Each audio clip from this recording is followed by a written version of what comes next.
প্রিয় শিক্ষার্থী, আজকের ক্লাসে আমরা ডিজিটাল ডিভাইসের একটি গুরুত্বপূর্ণ টপিকস নিয়ে আলোচনা করব। সেটি হচ্ছে এনকোডার। এনকোডার কি এবং আমরা কেন ব্যবহার করি এই বিষয় নিয়ে আমরা বিস্তারিত জানব।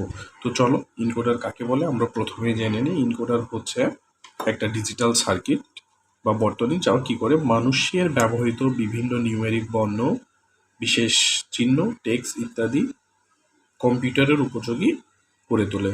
চলো একটা সিম্পলি একটা উদাহরণ দিয়ে আমরা দেখি। দেখো, আমরা যখন কম্পিউটারে কোনো কিবোর্ড ইউজ করি, কিবোর্ডটা দেখো আমাদের বোধগম্য A B 1 2 3 4 এরকম কিবোর্ডে লেখা থাকে, যেটা আমরা বুঝতে পারি।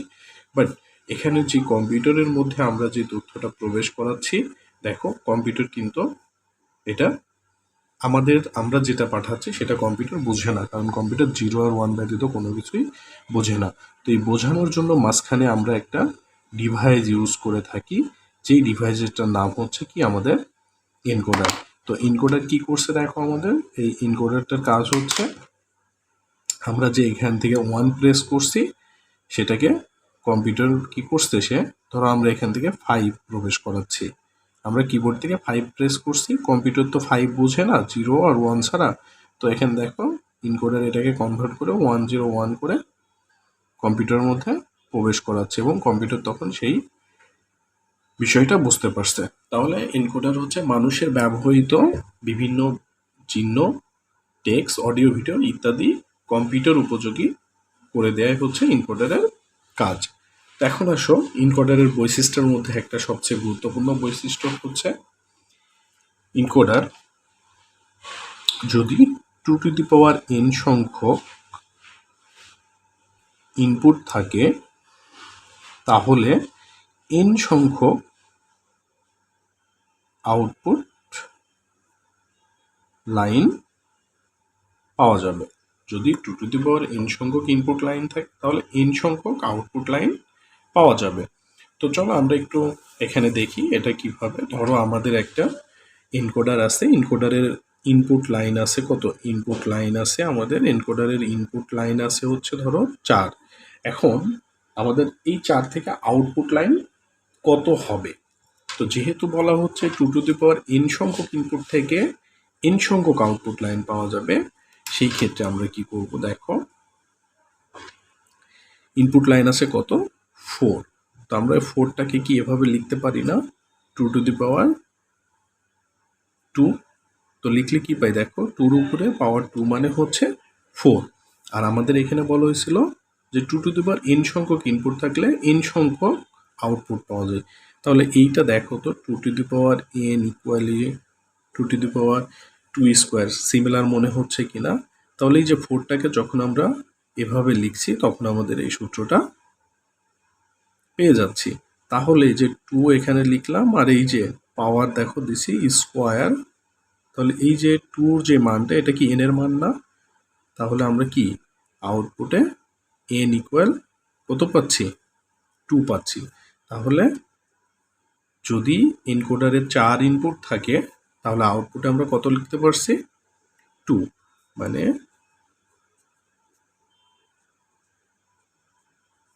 4টে ইনপুট আছে, এর জন্য আমরা কয়টা আউটপুট পাবো? 2টা আউটপুট পাবো, মানে 4 × 2 এনকোডার। তো এভাবে আমরা সহজেই দেখো ইনপুট লাইনগুলো, ইনপুট থেকে কিভাবে আউটপুট লাইন আমরা বের করব, এটা সহজেই বের করতে পারি। যদি আরেকটি এক্সাম্পল দিই, যদি আমাদেরকে বলতো যে 8টি ইনপুট লাইন আছে, তাহলে আউটপুট লাইন কত হবে? ধরো 8টি ইনপুট লাইন আছে, এখন আমাদের আউটপুট লাইন কত হবে? তো আমরা জানি কত, যে 2n সংখ্যক ইনপুট থাকলে n সংখ্যক আউটপুট যাবে। তাহলে 8কে কি আমরা এইভাবে লিখতে পারি না? 2q। 8কে আমরা কি 2q লিখতে পারি। তাহলে এই যে দেখো, মানে 3 লিখতে পারি। তাহলে এই যে n এর মানটা কত? এখন 3 না? তাহলে 8টা ইনপুটের জন্য 8 লাইন ইনপুটের জন্য আমরা 3টা আউটপুট লাইন পাচ্ছি। তো ইজিলি আমরা এখন কিন্তু এটা বের করে ফেলতে পারি। এবার আসো আমরা দেখব 4x2 লাইন এনকোডারটা কিভাবে এর ব্লক ডায়াগ্রামটা আমরা অঙ্কন করব। তো দেখো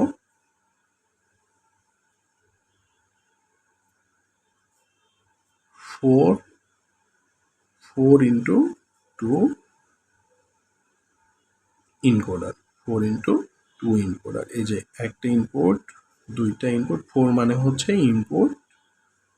ইনপুট লাইন, আর এই 2 হচ্ছে আউটপুট লাইন।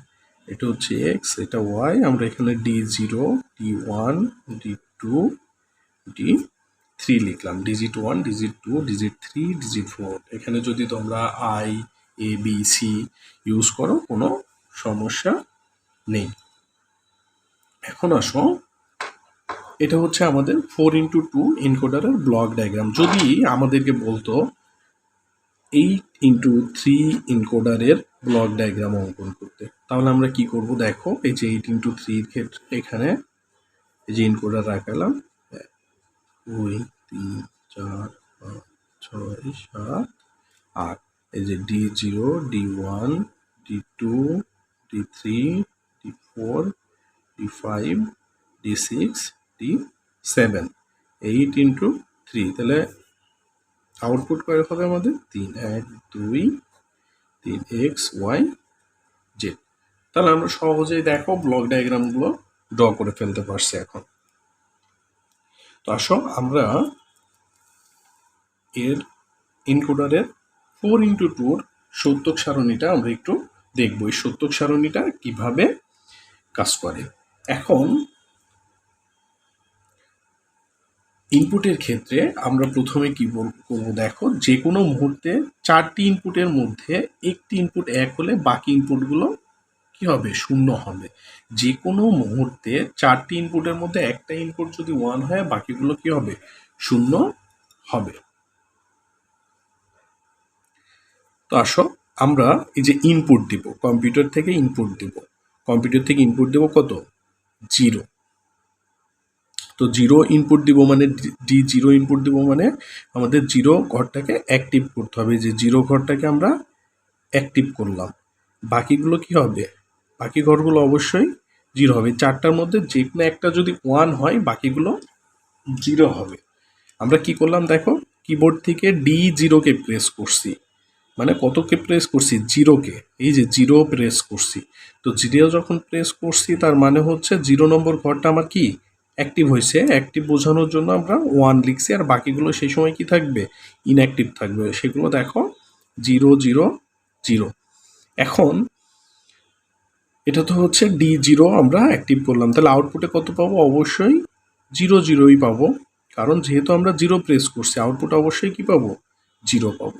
এবার আসো আমরা কিবোর্ড থেকে যদি 1 প্রেস করি, একবার 0 প্রেস করছি, কিবোর্ড থেকে 1 প্রেস করছি, এই যে 1 প্রেস করছি, বাকিগুলো তাহলে কি হবে? 0, 0 হবে।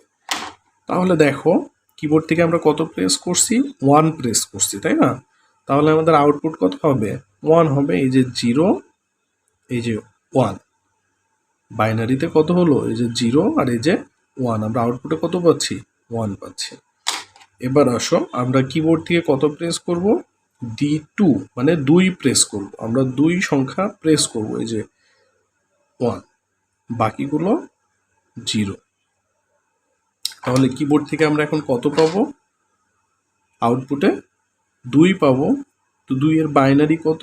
এই যে 0 সামিশনে, কারণ 2 এর বাইনারি দেখো 1 আর 1 যোগ করলে কত হয়? এই যে 0, 1। এই 0টা এখানে বসলো, আর এই যে 1টা এখানে চলে আসলো।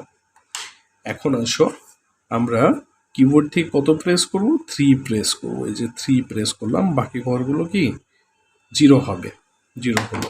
এখন দেখো আমরা কিবোর্ড থেকে কত প্রেস করছি? 3 প্রেস করছি, তাই না?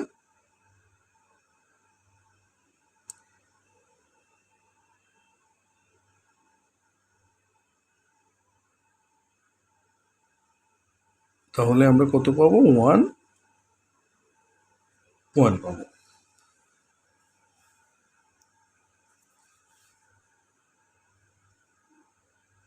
তো দেখো আমরা হচ্ছে সত্যক সারণীটা সিম্পলি তৈরি করে ফেললাম। এবার আমরা যে কাজটা করব, এই সত্যক সারণী থেকে আমরা হচ্ছে 4x2 ইনকোডারের ফাংশন বের করব। তো কিভাবে বের করব? প্রথমে ধরো আমরা x এর মানটা বের করব।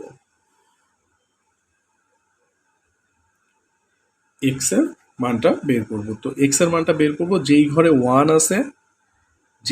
1 আছে সেই ঘরটাকে আমরা অ্যাক্টিভ দেব। দেখো এই যে x এর ঘরে 1 আছে, আর এই রোর মধ্যে 1 আছে কোথায় দেখো তো, এই যে এখানে 1 আছে। তো এটা কত নম্বর ঘরে 1 আছে? D2, এই যে D2। আর দুইটা কলাম, ভিন্ন ভিন্ন কলামকে এক জায়গায় করার জন্য আমরা কি করি? যোগ করি। এই যে যোগ চিহ্ন দিলাম। এখানে আবার কত আছে? x এর এই ঘরে 1 আছে, আর এই যে 1 এর এই ঘরটাতে খেয়াল করে দেখো আমাদের ইনপুটের ঘরে 1 আছে, এই যে D3 এর ঘরে এখানে D3। ওকে, এবার আসো আমরা বের করব হচ্ছে আউটপুট y এর ফাংশনটা বের করব। তো y এর দেখো কোন ঘরে 1 আছে? এই যে এখানে 1 আছে। তো 1 এ এই যে এই ঘরের 1 হচ্ছে এইটা। তো এখানে কত পাচ্ছি? D1 প্লাস, আর এখানে আছে আমাদের 1 y এর ঘরে। তো এখানে পাচ্ছি দেখো এই যে 1D3। তো দেখো আমরা সত্যক সারণী থেকে ফাংশনটা কি করতে পারছি? ফাংশনটা বের করে ফেলতে পারছি। এখন আমাদের কি বলবে? এই যে ফাংশনটা বের করছি, এই ফাংশন থেকে আমাদের সার্কিট তৈরি করতে বলবে। তো সার্কিটটা আমরা কিভাবে তৈরি করব? দেখো আমাদের ভেরিয়েবল আছে কতগুলো? D1, D2, D3। এই যে D1, D2, D3 ভেরিয়েবলগুলো নিয়ে নিলাম। এবার দেখো আমরা x এর মানটা বের করব।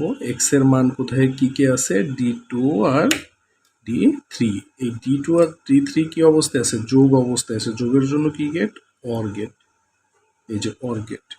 আর এখানে হচ্ছে y এর মান হচ্ছে D1 আর D3। এই দুইটা কি অবস্থায় আছে? অর অবস্থায় আছে। এই যে অর অবস্থায় আছে। তো এখান থেকে দেখো আমরা খুব সহজেই সার্কিট তৈরি করে ফেলতে পারলাম। এটা হচ্ছে x, এটা হচ্ছে আমাদের y।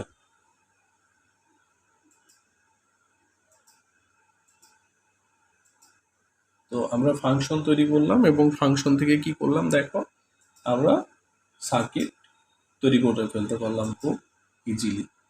তো তোমরা বাসার কাজ হচ্ছে আমরা কি করব? বাসার কাজ হচ্ছে 8x3 ইনকোডারটা হচ্ছে আমরা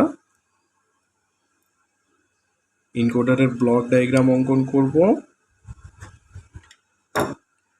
ট্রুথ টেবিল করব, আর হচ্ছে ফাংশন,